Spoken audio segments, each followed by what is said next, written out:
Welcome to the Respectful Divorce Podcast. If you're considering a divorce, it's important to know that you have options for how you divorce. On the Respectful Divorce Podcast, we explore those options and provide advice from divorce professionals. Today, Camille Milner is talking with New York collaborative divorce attorney Andrea Vacca. And now, here's Camille Milner. Well, help me welcome Andrea Vacca, who is a New York collaborative divorce attorney, today to the Respectful Divorce Podcast. Thank you for joining us, Andrea. Oh, thanks, Camille. Really good to be here and talk to you.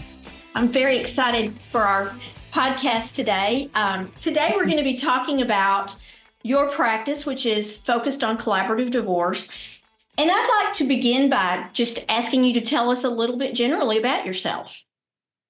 Okay. So, I've been practicing law for about 32 years now or so, 33. I always wanted to be I always wanted to work in family law. That was when I was in law school, I decided family law because I thought I wanted to work with people and families and litigate, so I was on the moot court team and I really thought I would litigate. And it took me a while to realize I wasn't happy as a divorce attorney. And it took me a little longer after that to realize that I don't like the fight of litigation. What I love is advocating. I like to advocate for people, help them advocate for themselves. And that's very different from what happens in litigation. So when I heard about the collaborative divorce process maybe it was like 12 years or so into being a lawyer, I was like this light went off and it was very clear to me of the path that I should now take. And I've been on that path ever since. And a few years after that, decided not to litigate anymore. And now it's been about 15 years since since I've litigated. So it's now I have a completely non-adversarial law firm helping people divorce through different methods outside of court and helping them come to prenuptial agreements in a more amicable way than some attorneys might help them come to an agreement. So everything we do is to find a more peaceful solution. I love that. It sounds like your experience was similar to mine. And that was when I got out of law school, we didn't even have mediation really at that point. So we were trained to be warriors. And immediately it became clear to me that the court is not a good fit for dissolving families or resolving family disputes. It's just not a good fit. Collaborative seems to be. So I'm like you. I'm very, very grateful. It crossed our path. And there's a lawyer in the county east of me that she says our work finds us. And it sounds like it happened the same with you and me. For me, it was like, oh my gosh, this is like a kid glove with a pattern and sewn just for me. It's a perfect fit. And so I feel like it's enabled me to use talents that I never would have been able to use otherwise in the creativity of what we can do for families. Absolutely. So if you can tell the public, because of course, one of our biggest struggles, of course, is that many, many people come into this process because they want privacy. And it's a dilemma because they're not the people that go out on social media and proclaim the greatness of it to the sky, to the rooftops, from the rooftops. And that's an ongoing challenge that we've got because we don't get the same kind of promotion that litigated cases get. So could you tell the public that's listening to us, our listeners, what collaborative divorce is? Yeah, of course. So, collaborative divorce is a completely out of court process where there are some guiding principles. So each client has to have their own collaboratively trained lawyer. Those lawyers and the attorney, the lawyers and the clients are signing what we in New York call a participation agreement, which is setting forth all the different agreements and rules, for so to speak, of how we'll work together. And one of the major ones is that we will not go to court. These attorneys will never go to court with this couple. Another part of collaborative divorce that's really important and different is that it's a team approach. There's a mental health professional on the collaborative team and a financial professional on the collaborative team. So the legal, emotional, and financial issues are all being dealt with as a whole because every family is dealing with all of those issues. And the best interests of the children, if there are children, are always front and center. Also, there's transparent participation agreement, means there's an agreement to be transparent and honest. We're not negotiating under duress or threats. And if any of those things happen or don't happen as agreed, then the process will end and the clients can go find new lawyers. But I don't know, in your experience, Camille, it seems at least 90% of cases that start collaboratively end with a collaborative agreement. They don't need to go to court. They don't need to hire new lawyers. It's at least 90%. And I think that holds worldwide, but it's a great track record. There were two things about what you said that reminded me of yesterday. I was one of our local mediation center. We all give 4 days a year to help cases get settled. And yesterday I was one of the mediators, and the law firm that was on one side of this, they have, as so often litigation firms will have a section on collaborative law, but clearly they are using it just to market. They're not really sincere, because they're very confused on even what the tenets are and the principles you're talking about. So, and I think they put the fear in people, oh, if you don't settle, you'll have to start all over, which I'm very offended by, because the work we've done in these cases, you don't have to start all over. You can take that with you. And so they include that in their fear-mongering paragraphs. And they also talk about you have to completely trust the other side. And I don't know your experience, but we live in a world now where there's paper trails, and with the neutral financial professional, it's all proved on its face. There's not, trust is great, but trust but verify is greater. So if you would expand on that a little bit. Yeah, I have to agree with you there. I mean, if there's a couple where they're not sure if they can trust, collaborative is a great process for that, because let's see if we can trust. We're going to have a third party being able to collect the data, examine it, ask for more information, dig in, and you'll see if this person has been trustworthy. You'll know very quickly if they've been telling the truth. And when you see that they have been truthful, hopefully, and it was just not that they were hiding things, it just your relationship, that information wasn't shared because of the dynamic of your relationship. It didn't mean this person was untrustworthy. And that can raise suspicions. Right. And destroy the trust, when if you just check it and with a neutral, I think that's also the magic, the fact that they're neutral versus dueling experts. And very often when you end up in trial, the dueling experts are not very far apart. And so you've doubled your expense and stress and the animosity for the same outcome, or very close to it. Right. They're not very far apart. And then a judge has to make a decision, when really, if you had a neutral, then the two of you could come to an agreement based on the information being provided. It's much more productive. And I also remind people, just because somebody might have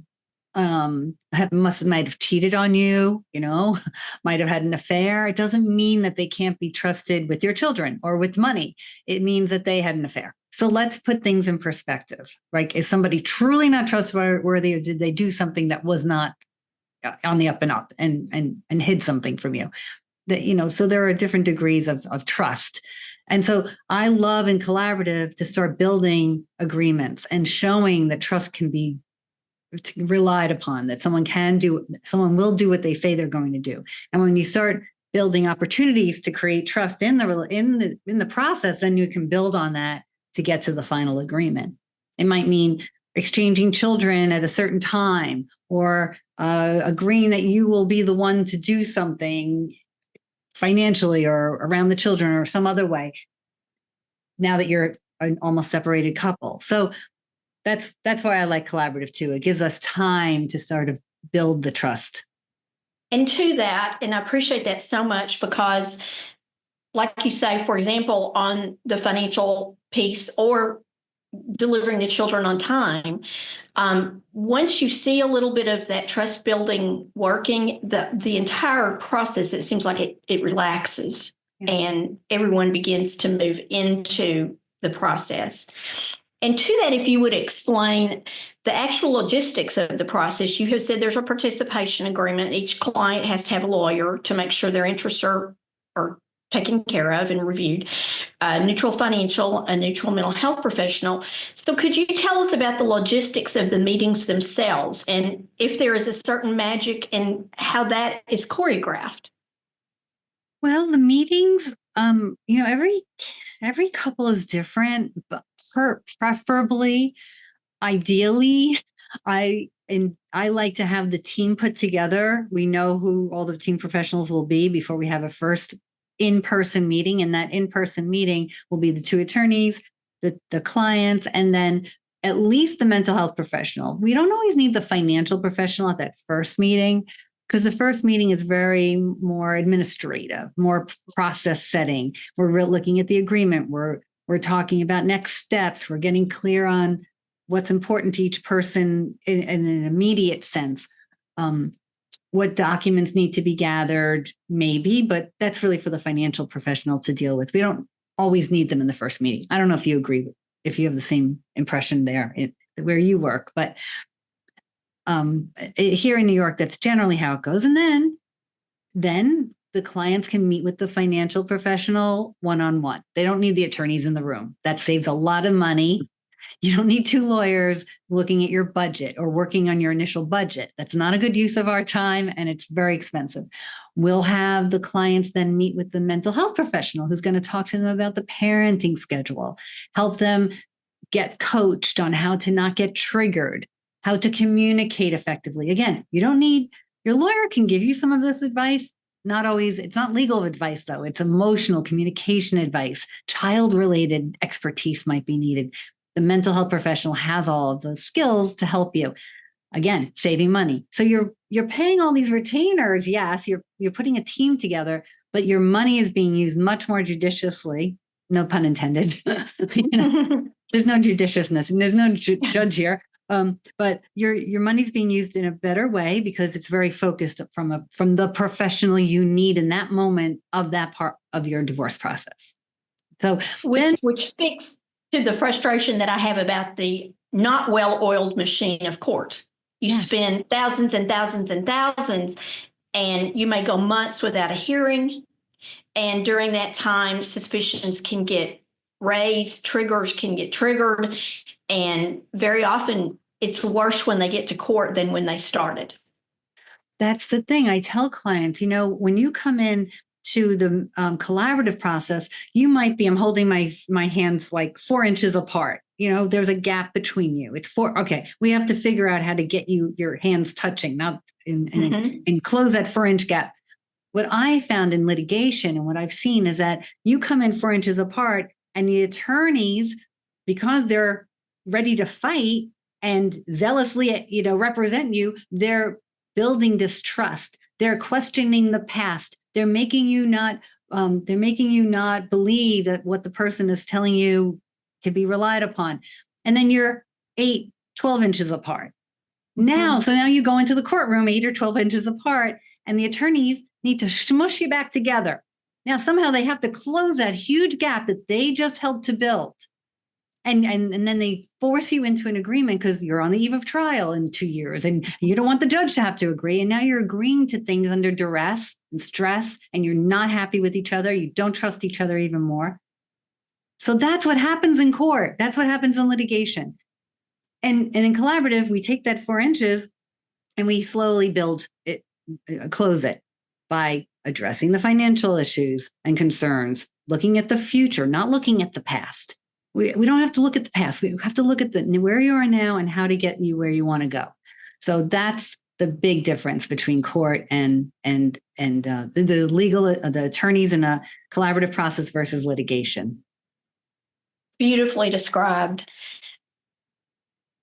And in collaborative, if you can explain, which is just really expanding on what you've already said, the difference between interest-based, which is collaborative, and as you're saying, facing forward and looking at that versus how to get people away from position-based, which in court, they go in wanting revenge. I want to air all the dirty laundry.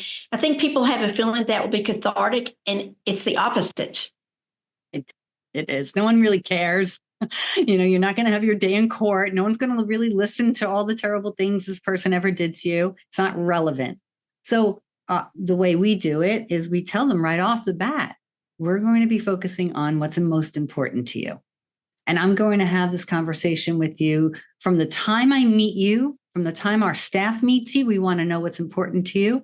When we prepare you for every meeting, we're going to be focused on what's important to you, not your position, not why you have to have the house, but what's important to you about that house.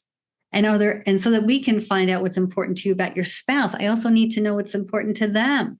And that's their attorney's job and the other professional's job to kind of pull that out. But we're going to all talk about it. And I want to know what's important to each of you so we can find that creative solution that will work for both of you. That's going to be much more productive and allow you to move on with your life than getting, your rope over your tug of war, right? Instead of a tug of war, I use the analogy of a rowboat or a skull. Like we're all rowing in the same direction to an agreement that works for everybody, rather than one person just winning at the expense of another, because no one ever feels like they won in court. No one. Even if the attorneys think we won, the clients never feel like they won because they didn't, because it wasn't worth it. Well, one of the descriptions you're giving, I think, is something I experience on a daily basis, whereas in court, I used to have a friend who is a counselor here in town, and she said, I shouldn't hate litigation because I get an extra year of therapy fee out of it when people go to court. In our process, they begin healing with these processes. Instead of spending 2 years being further damaged, we begin the healing process immediately. And it sounds like when you talk about wanting to know what the other side's goals are, what's important to them, that seems counterintuitive in a divorce. We don't care what the other side's goals are. Why is that important when you are representing your client, but why is it important for them to know what the other side considers important? Because you two have, your goal is to sign an agreement. You're not putting a gun to someone's head. You're not forcing anyone to do anything. You two have to come to an agreement, sign your name to it, live with it. It has to make sense to the two of you. If we don't really understand what's important to each of you, we can't help you find that solution that will meet both of your needs. I have to understand it. And I don't want to hear it through his lawyer or her lawyer. I would really like to be able to speak to him directly. Hey, can you tell me more about, you just said this was important to you. Can you tell me more about that? I don't want to make assumptions why that might be important. Tell me more. And I'm doing that right in the room with my client next to me and with his or her client next to them. And we're having a conversation like normal people. We're not whispering in each other's ears or going into another room and coming back and saying, my client needs this. No, I want my client to speak for themselves if they can. Hopefully the other party can speak for themselves as much as possible, with the attorneys there to help voice the concerns or explain things more and support them outside the room as well as inside the negotiation room. But that's why we want to know what's important to each of you.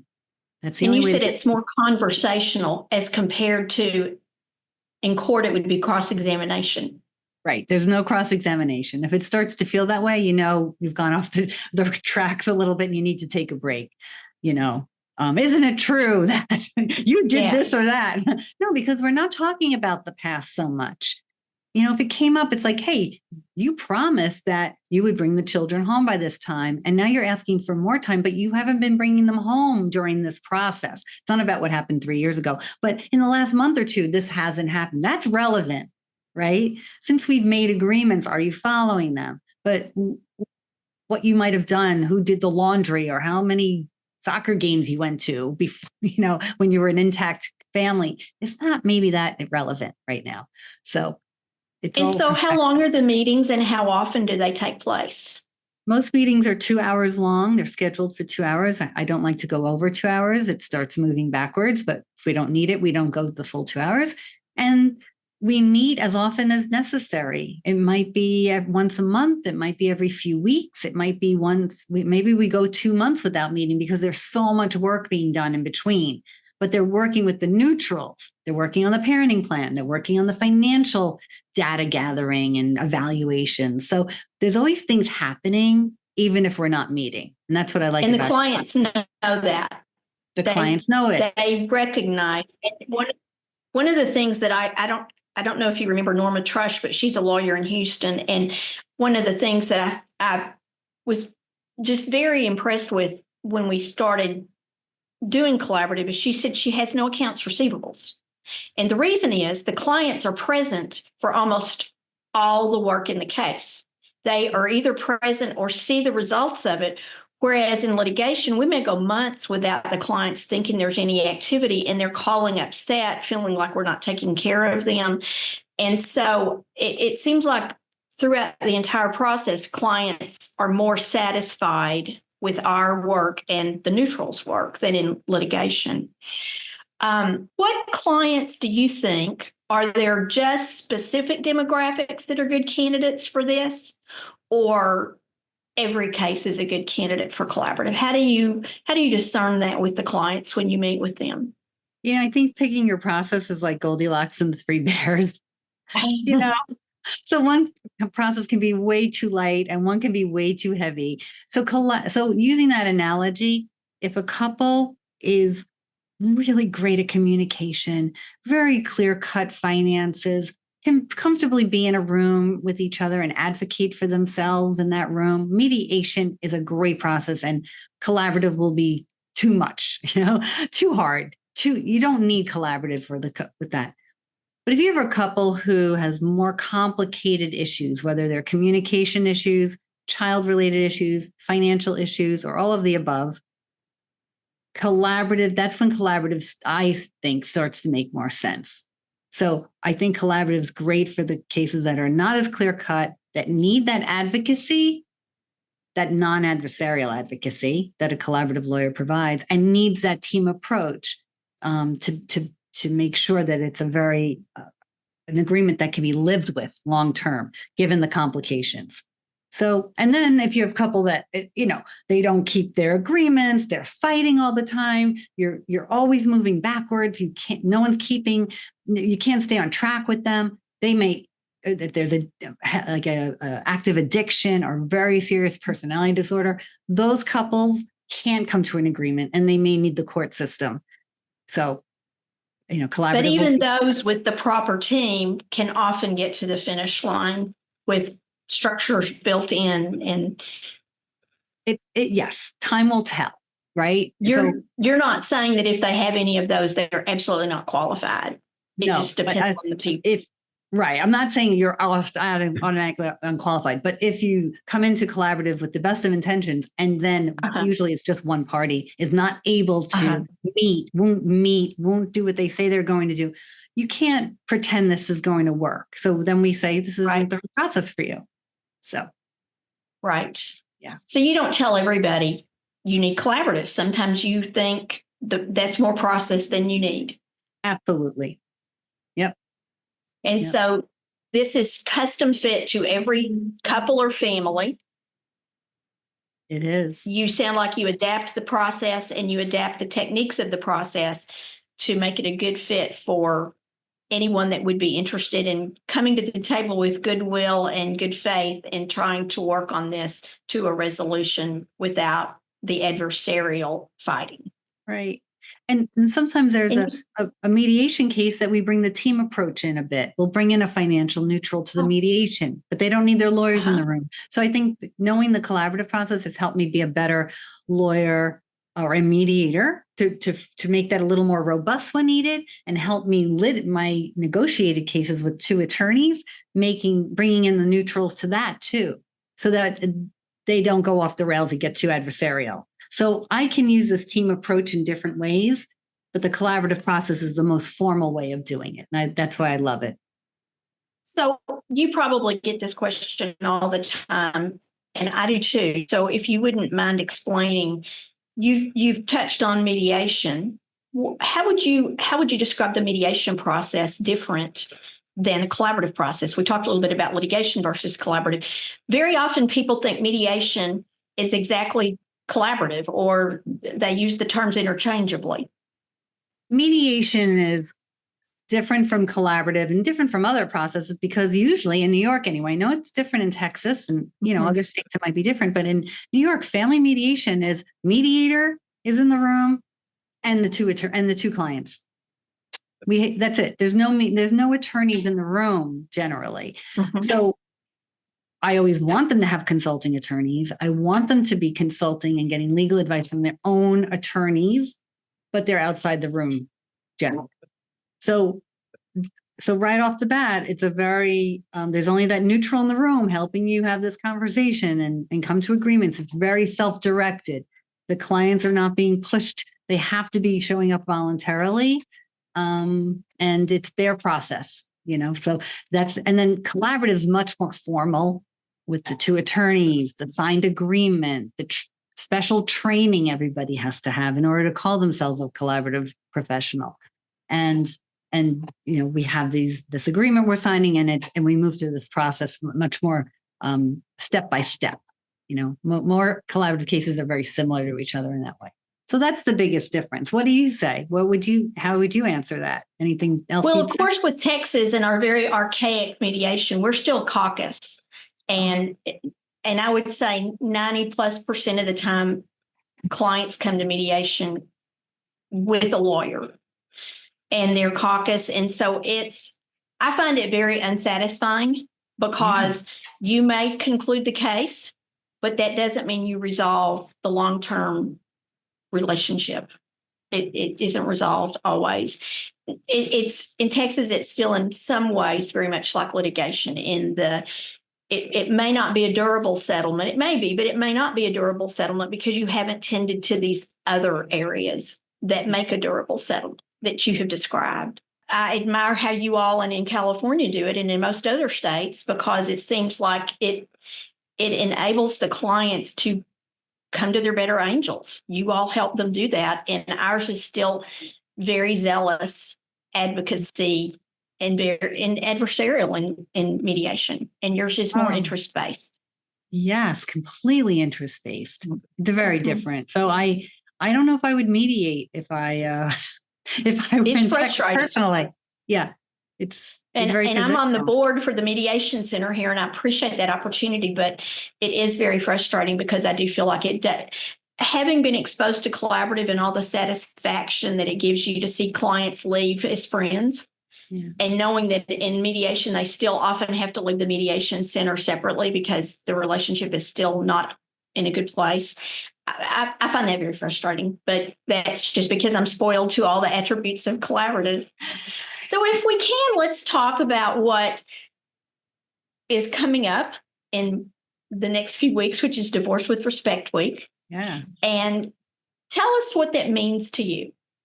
To me, that means you respect yourself first and what your true needs are. And so you do the work you need to do to understand that for yourself. And you find the right process. And then you can find the right process to help you say what you truly need. Because if you're just cowing to somebody else, you're not going to be very happy in the end. And of course, it means both the other, your spouse needs to respect what they're hearing. You need to respect each other. You need to have professionals around you that will help you, show you what respectful communication looks like. Your attorney should be modeling that behavior. So it's respect for yourself, respect for the other person, and the team professionals have to be respectful too. And when you have all of that, there's space and time and the ability to truly find creative solutions that will be durable, like you said, that will last, that we have agreements that are flexible enough, but very straightforward enough. And there are terms that are clear, but also some bendable things so that everyone can live with this. Life is going to happen. So respect yourself, respect your future. I mean, it's just that word respect just goes everywhere. But that's what I think of when I think of divorce with respect. Thank you so much for that explanation, Andrea. It's always so inspiring to talk to you. You are such a role model for all of us on how to conduct yourself and your practice and help your clients. And as someone who really appreciates that we are in a much better place in family law than we were 20, 30, 40 years ago. I just want to commend you for that and thank you. Well, thank you, Camille. I feel the same way about you and the role that you've played in this whole community of non-adversarial divorce. So thank you. Thank you for joining us on the Respectful Divorce podcast today. This important programming note, Divorce with Respect Week is March 3rd through 9th. During Divorce with Respect Week, you can talk with lawyers, divorce coaches, divorce financial professionals, all for free, to learn more about the divorce process and your options. Simply go to divorcewithrespectweek.com to find professionals near you. That's divorcewithrespectweek.com. We'll put the links to all the websites mentioned in the show notes. Collaborative divorce is a better way to untie the knot.